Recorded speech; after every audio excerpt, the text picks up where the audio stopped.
Sa lahat, ayan, kumusta po ang lahat, ayan, andito na naman po tayo ulit sa rooftop, ano, ngayon po ay hapon, kaya maingay po yung mga bata sa baba, grabe, napakarami pong bata dito sa amin, factory po yata itong lugar namin, ano yan, Baktang Usok, Usok, at ngayon po ay nalagyan na natin at nadamuhan na natin yung mga balde, so ang gagawin natin ngayon dyan, babalik po itong mga lupa sa balde, at magtatanim tayo, bumili tayo ng okra na seeds, ayan, bumili na rin tayo ng gloves, at para mayroon tayong magamit kasi ang sakit po ng kamay ko, natutusok po ako ng ano, yung tinik ng mga patay na bougainvillea. So ayan, bumili po tayo ng 3 klaseng seeds. Meron tayo dito ampalaya, sitaw at saka okra. So mayroon po ako din doon na talong. Hindi ko alam kung nasaan yung talong. Ayun, nandito yung talong. Meron din po tayong talong at kamatis. So ayan, bumili po tayo ng shovel. Small shovel, ano. Ito. Yan, tipid-tipid po muna tayo sa budget kahit binili po natin ito. Ating gagamitin dito para habang nag-aantay tayo ng panahon ay mayroon tayong aantayin tumutubo na talaga na tanim. So sayang yung miles, no, na naka-stay yung mga balde na walang laman. So tataniman natin ngayon yan ng okra at magpapatubo tayo dito ng talong para magpupunla. So pagkatapos ko nito, at saka mayroon tayong marami tayong aloe vera dito. So ang gagawin ko ay maghahanap ako dito ng black bag para dun sa ating mga aloe vera. At bibili po tayo ng loam soil. Ayan, sana magkaroon tayo ng budget, no, para sa pambili natin ng loam soil. Kasi po mayroon po ako nakausap na pwesto sa palengke. So pwesto siya ng mga plant, mga pananim. Mayroon nga doon ako gusto kong bumili nung variegated na kalamansi. Kasi nga yung kalamansi dito papalitan ko yun. Para yung paso na yan ay para sa kalamansi lang. Kasi talagang maganda pag may sarili ka talagang tanim. Kasi pag kailangan mo anytime ay kukuha ka lang, pipitas ka lang, 'di ba? So nasanay tayo ng ganun doon sa probinsya. Kaya gusto ko yung ganun na pag kailangan natin ng gagamitin, nandito lang sa paligid natin at magtatanim dito tayo ng sibuyas. Meron din dito dati kaming bawang, luya. So dito na po namin kinukuha lahat yun. So shout out po kay Ma'am Junila Miles. Thank you po sa inyong comment. At maraming salamat po sa inyong advice at sa inyong paalala. Yun nga daw sabi ni Ma'am Junila ay mayroon daw siyang friend na ginawa daw garden yung kanilang rooftop at nabigatan dun sa mga lupa siguro, no, na inilagay dun sa mga paso. Medyo hindi maganda yung nangyari dun sa bahay nila. So ito naman po ay wala na po tayong idadagdag dito na wala na po tayong idadagdag dito na kung anumang balde or lupa. Yung kung ano lang po yung nanaan dito sa rooftop namin dati pa, ayun lang pa din po ang lalagyan natin. Kasi para hindi po tayo mag-cost ng bigat dito sa rooftop. So kung ano lang po nandito, papalitan lang po natin yung mga tanim, yung mga namatay na tanim, wala tayong idadagdag. Tapos yung ating mga aloe vera, ay grabe, magkakapera tayo nito. Pagka nakabili po tayo ng black bag, ito pong mga aloe vera natin dito sa rooftop, yung napakarami. Buti na lang hindi ko siya ibinasura lahat. At saka po yung ating Sansevieria, yung pinakita ko sa inyo na maliliit na parang stick siya, Sansevieria, ay dadalhin po natin doon sa pwesto at parang consignment siya na ilalagay natin doon sa pwesto nila. Kung ano lang po yung mabebenta ay yun lang din po yung ibibigay nila sa ating bayad. So alam nyo po ba mga kalingap, ang isang paso po ng aloe vera, ang bentahan po nila ay 250 isang paso. So grabe, no? Kahit may ibebenta ko sa kanila ito ng palagay na 25 pesos dahil sa sobrang dami po niyan hanggang dun punong-puno 25, 35 pesos natin ibebenta. Mura lang siya para mabenta lahat. So hindi na natin kailangan magbigay ng mahal na presyo Ang importante ay maging pera itong mga tumubo dito na kusa na aloe vera sa taas. So, siguro mabebenta natin ng 35, 300, isang paso. Pero lugi tayo dun sa ano, no, black bag. Siguro 50 pesos. Yan. Kasi para mabawi natin. Kasi mahal din po ang black bags. Yung pong black bag na small ay 5 pesos. Tapos yung kasunod natin, 15 na siya. Ganun ang presyo ng mga black bags dito sa Antipolo. So, ayan. Ngayon po ay magtatanim muna tayo dito. Pupunin natin yung balde. So, ayan po ma. Samahan niyo po ako sa ating panibagong vlog ngayon. So, kaliligo ko lang. Dahil pinatulog ko si Jessie ng tanghali, pati ako nakatulog. Pagkatapos natin maglinis ng third floor. So, ngayon ay dito tayo tatanim. So, ang hirap po, wala akong stand dito, ano. Kaya kung saan-saan ko lang po ipinapatong yung cellphone ko. Minsan nagtatakot din ako dahil baka may bumagsak. Di isa lang yung aking cellphone, madurog pa. So naghahanap po ako ng paglalagyan natin. No? Para mapapanood nyo ako habang gumagawa tayo ng ating mga ginagawa dito sa rooftop. So yan, umpisa na po natin yung ating paglalagay ng lupa.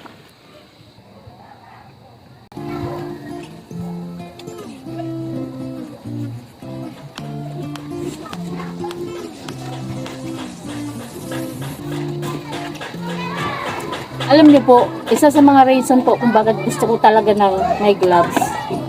Kasi, takot po ako sa bulate. Takot po ako sa bulate. Ayoko nang may nakakahawak ko ng bulate. Yun, ang tagal po yung mawala sa pakaramdam ko yung lamig ng bulate. Kaya kung nakikita niyo po talaga, bibihira niyo po ako makitang magdamo na iilagay na walang gloves. Kasi takot po ako sa bulate. Nanditiri po ako sa bulate. Ilagay din natin yung ibang damo dito. Kasi fertilizer din yun eh. Ito yung mga ibang damo dito na tinanggal natin. Yung ilalim. So, pag nabulok naman yun eh. Dami yan. Bulok na yan.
Putik na.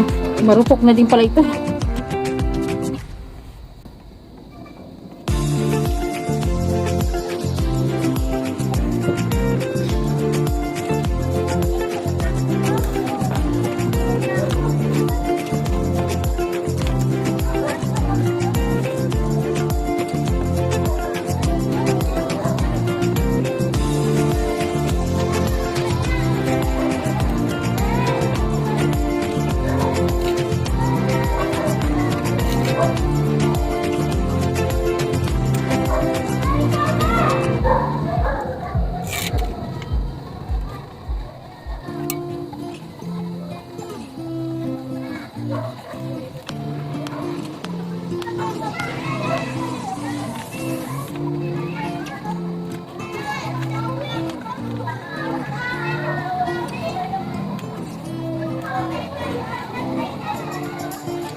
lalagyan natin sa ilalim.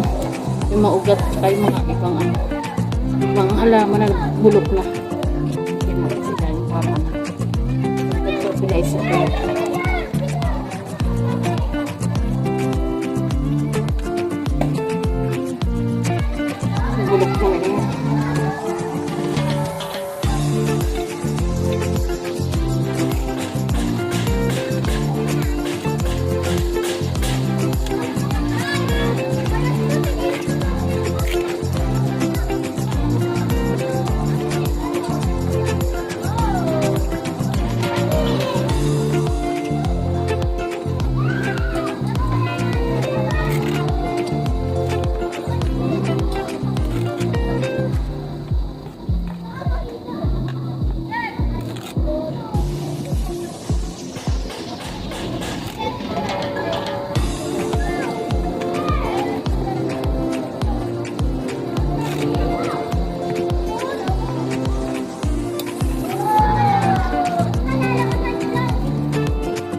Lahat yan ng okra. Itong mga to yan. Meron tayo yung isa, 2, 3, 4, 5. Ayan, 6, 7, 8, 9 na balde na okra. Hindi kasi natin pwedeng galawin itong dragon fruit dito dahil yung may bunga siya. So saka na natin yan ilipat kapag na ano na yung bunga niya. Tsaka naglagay ako dito ng pechay. Medyo mabilis po ang pechay kasi yun lang seeds, yung seeds ko yan. May pechay po yan sa 2, 3, 4, 5, 6, 7, 8. 8 balding pechay at saka tagi-isang sitaw. Ayan yung nasa kantong matataas na yan na balde ay sitaw po yan dahil dyan po natin yung pagagapangin na yun. Dyan. Itong kabila, lalagyan lang natin ito ng isa pang, dudugtungan natin yung bakal na yan dyan. Para makagapang naman siya dito sa taas. Ang kagaya ng ginawa ni Rich Falcon dito. Dati po dyan, dito po yung gumagapon dati yung sitaw. Itong side na to ay sitawan po ito. So yan, itong side na ito dito. Nawala na nga yung ibang bakal. At saka naglagay siya dito ng mga tali, panali siya ang yun ang niya dyan, pinaggapangan niya ng kanyang sitaw. So meron tayong 2 balde na sitaw. So yan. Bababa na tayo at medyo maambon-ambon na. Maambon na grabe. Maambon-ambon siya, buti nila hindi malakas at napatapos siya tayo magtanim. So bukas agahan ulit natin dito makatabang walang init.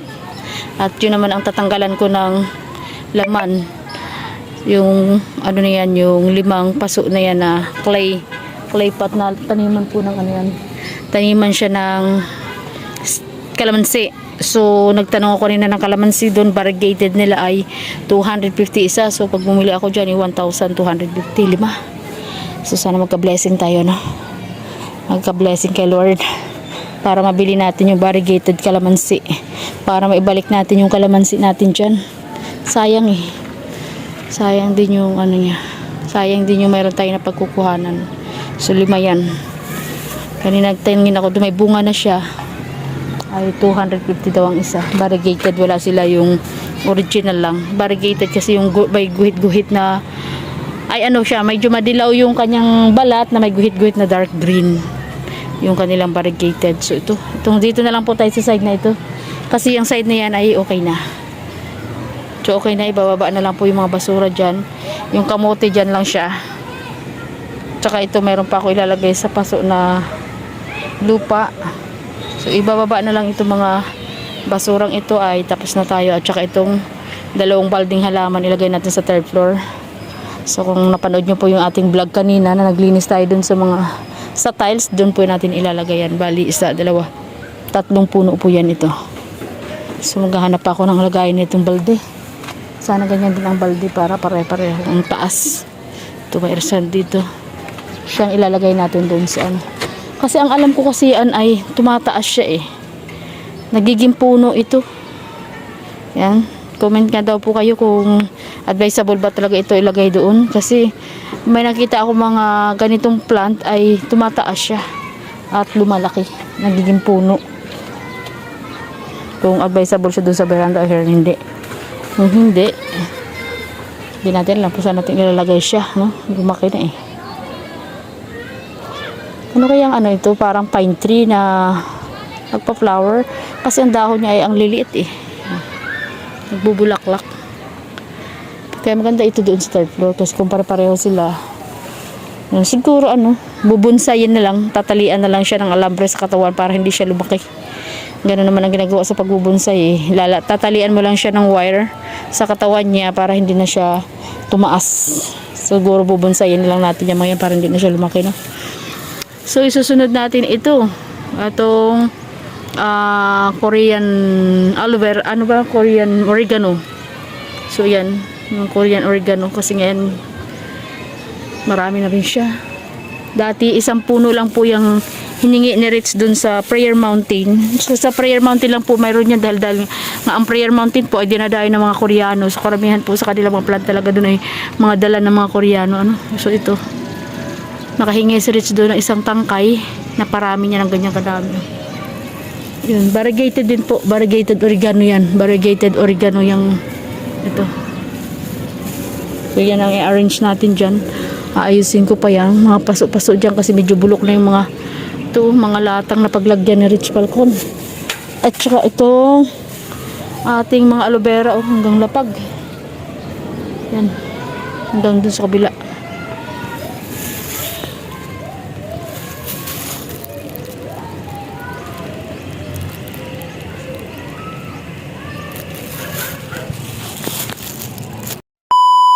Po, thank you po sa inyo lahat. Tayo po baba na, lumalakas na po ang ulan. Ayan, shout out po at huwag niyo pong kalimutan supportan ang aking mga video. Ayan, please don't forget to like, share and subscribe sa aking channel. At syempre po ang aking kapartner Rich Falcon TV, and shout out po ayan sa inyong lahat, sa ating mga solid supporters. Thank you po sa inyong lahat, and to God be the glory. God bless.